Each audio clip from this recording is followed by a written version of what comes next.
Vote কেন্দ্র যাবে, এতে কোনো সন্দেহ নাই। এখন আপনাদের প্রতি আমার নির্দেশ যে আপনারা অনেকে হয়তো মনে করছেন যে সকাল 8টা থেকে বিকাল 4টা, এই সরকার সিদ্ধান্ত নিয়েছে সকাল 7:30 থেকে বিকাল 4:30 পর্যন্ত, মানে আধা ঘন্টা আগে দিয়েছে, আধা ঘন্টা পিছিয়ে দিয়েছে, যাতে কেউ বাদ না পড়ে, সবাই যেন ভোট দিতে পারে, এটা যেন আমাদের মনে থাকে। আর নির্বাচন শেখ হাসিনার কাছে একটা জিনিস আমার স্বীকৃতি, সেটা কি নির্বাচনের দিন খুব ইম্পর্টেন্ট। আপনি ক্যাম্পিং ট্যাম্পিং যাই করেন, যেদিন নির্বাচনটা হবে আপনি সারা বছর কাজ করলেন, ইলেকশনের সময় কাজ করলেন, বাড়ি বাড়ি গেলে ভোট চাইলেন, আপনাদের দলের কথা নিজের কথা যা বলা বললেন, কিন্তু ইলেকশনটা ঠিকভাবে আপনি ওই ধান রোপণের সময় যা যা আছে, সার দিলাম, পানি দিলাম, বীজ রোপণ করলাম, কিন্তু ফসলটা কেটে ঘরে আনতে পারলাম না, তখন তো ওই ধানের তো বরকত হবে না, আপনার কোনো এই পরিশ্রম অর্থ যে খরচ করলেন এর কোনো বিনিময় লাভ হলো না। অতএব আপনি সব পরিকল্পনা শেষে ইলেকশনের দিনের কাজটা কিন্তু খুবই ইম্পর্টেন্ট, এবং ইলেকশনের দিন ভোট কেন্দ্রে যারা থাকবে, ইলেকশনের ভিতরে যারা পোলিং এজেন্ট থাকবে, এদের দায়িত্ব আরো গুরুত্বপূর্ণ। আপনারা থাকেন, কষ্ট করেন 4:30 মতো, তারপর রেজাল্টটা ভোটটা গুনে ঠিকঠাক মতো আয়না যখন আপনি দিতে পারবেন উপজেলায় কিংবা আমাদের কাছে, তখন সেটা রেজাল্টটা হবে যে এখানে কোনো চালাকি হয় নাই, কারসাজি হয় না। কারণ আমরা অতীত দিনে দেখছি যে কত রকম চালাকি কারসাজি, মানে ইলেকশন ইঞ্জিনিয়ারিং হয়, কত নতুন নতুন পন্ডিফিকিং করতেছে, এখনো অনেক কিছু হয়তো অনেকের চিন্তা ভাবনা থাকে, কিন্তু যখন আপনার শক্তি থাকবে, আপনার দায়িত্বশীল লোক এটা তদারকি করবে, বাইরে আমাদের লোক থাকবে, তখন কিন্তু ওইসব কিছু করা যায় না। কারণ ওইসব করতে হলে প্রশাসনের সহায়তা লাগে।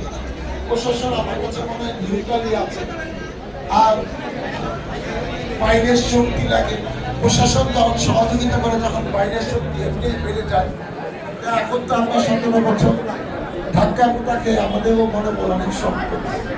এখন আমরাও নানা সব রকম প্রস্তুতি নিয়ে ইলেকশনে মাঠে আছি, এবং ইলেকশন রেজাল্ট না ঘোষণা পর্যন্ত আমরা বাড়ি ফিরেও যাব। আমি আর বিশেষ কিছু বলতে চাই না। আমি মনে করি যে এই ঢাকা 1900 বাংলাদেশে আমাদের সব জায়গায় মোটামুটি খবর ভালো।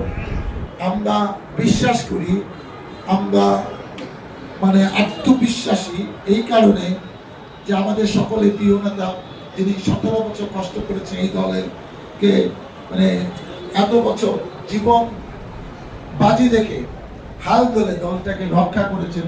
এই দলে কোনো নেতা কোনো অন্য দলে যায় নাই, তার পরিশ্রমের কারণে সে সব সময় এটা কন্টিনিউয়াস মনিটরিং করেছেন, আমাদের সাথে যোগাযোগ রেখেছেন।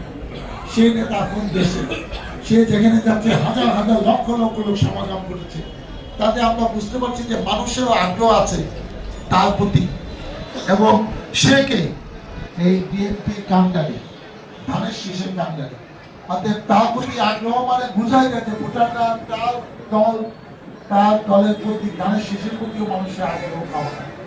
অতএব আমরা বিশ্বাস করি যে আমরা 12 তারিখে আমাদের কাঙ্ক্ষিত ফলাফল হবে, এবং সকলের পরিশ্রমে সুষ্ঠু নির্বাচনের মাধ্যমে জনগণ বিএনপিকে ম্যান্ডেট দিবে, এবং দেশের প্রধানমন্ত্রী ইনশাআল্লাহ হবেন দেশ নায়ক তারেক রহমান।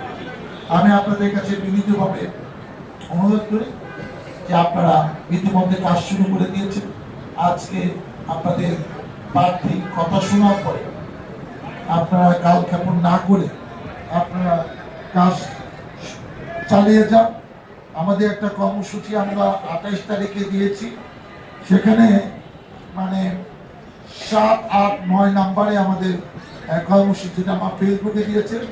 আমি খালি মানে কয়েকটা কথা বলতে চাই যে আমাদের এখানে কিন্তু একটা গুরুত্বপূর্ণ কতগুলো জায়গা আছে। সকাল 10টায়, আমি একটু অনেকে এটা ফেসবুক দেখেন না সেই জন্য বলছি, রাত মহল বেসরকারি প্রাথমিক বিদ্যালয়, দক্ষিণ রাজাসন 11টার সময় রাজাসন প্রাথমিক বিদ্যালয়ের মাঠ, 12টার সময় শাহীবাগ, টক, উমরা, মাতৃবাগান, মুখ, আড়াইটার সময় মজিদপুর চৌরাস্তা, 3:30 বালুর মাঠ ইনু সাহেবের বাড়ি গেন্ডা, 4:30 মধ্যগেন্ডা আইডিয়াল হাই স্কুল, বাদ মাগরিব ব্যাংক টাউন, 7টার সময় বটতলা নামাগেন্ডা। 30 তারিখে আছে 4, 5, 6, এটা হলো 7, 8, 9। 30 তারিখ হলো 4, 5, 6 নামাবাজার মাদ্রাসা সকাল 10টায়, সিনেমাক্স বাজারের পাশে ভাগলপুর সকাল 11টায়, রাজাবাড়ি 3টায়, কর্ণপাড়া জামে মসজিদ 4টায়, বাদ মাগরিব ব্যাংকুলনি মাদ্রাসা। আমাদের এইগুলো আমাদের ফেসবুকে দেওয়া আছে। আমি চাই যে এখানে যে যেখানে আছেন সেই নেতৃত্বরা সেখানে থাকবেন, আমরা যাতে ঠিক সময় মতো আমাদের গণসংযোগ আর পথসভাগুলো আমরা করতে পারি। পরিশেষে আপনাদের কাছে দোয়া চাই, সহযোগিতা চাই, সমর্থন চাই। আপনাদের ভোটে, আপনাদের কাছে ধানের শীষে ভোট চাই। আপনাদের ভোটে নির্বাচিত হয়ে এই এলাকার রাস্তাঘাট, পশ্চিম মাদ্রাসা, স্কুল কলেজের ভবন এবং আমি যেগুলা ঘোষণা করেছি যে মাদক মুক্ত সাম্রাজ্য চাই, আমি 100 দিনের একটা কর্মসূচি চিন্তা করেছি। আমাদের 1 নম্বর মাদক, 2 নম্বর এই যানজট, 3 নম্বর এই হকার মুক্ত ফুটবল। এখানে 1টা লেয়ার, 2টা লেয়ার, 3টা লেয়ার, 4টা লেয়ার, এগুলো নিয়ে অনেক প্রশ্ন হচ্ছে, আমাদের গায়ে অনেক বদনাম হচ্ছে। মানবিক ব্যাপার থাকতে পারে, সেখানে একটা লাইন থাকবে। এখানে একদম ফুটপাতে ভরে ভরে একদম রাস্তা পর্যন্ত চলে আসছে যানজট হচ্ছে, এটা মানে না।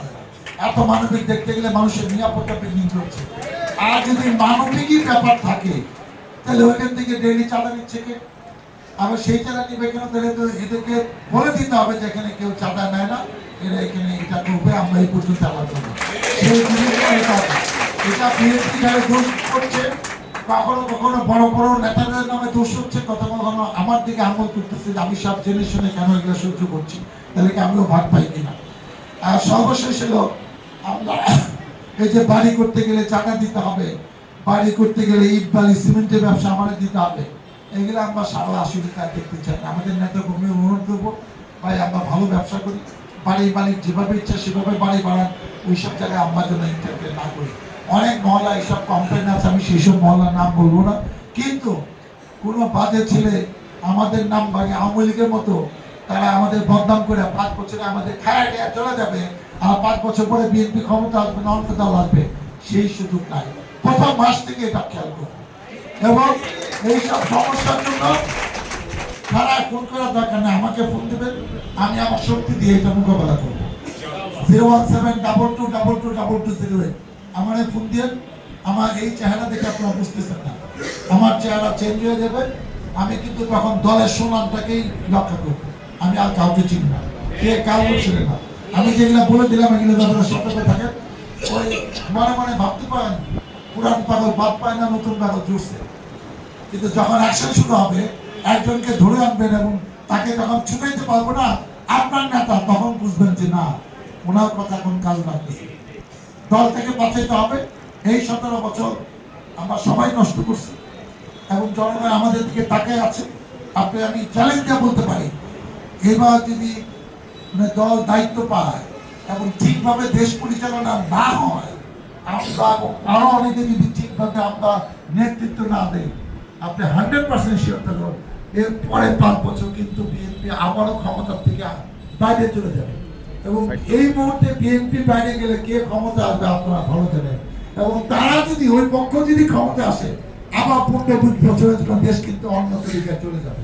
তাদের দলটাকে বাঁচাইতে হবে, এটা আপনার মনে রাখবেন। আর যেন আমরা বিপদে না পড়ি, 5ই আগস্ট যেন বাংলাদেশে আর না করে। সবাইকে অনেক অনেক ধন্যবাদ। আল্লাহ হাফেজ। বাংলাদেশ জিন্দাবাদ। এখন প্রোটোকল মেনটেন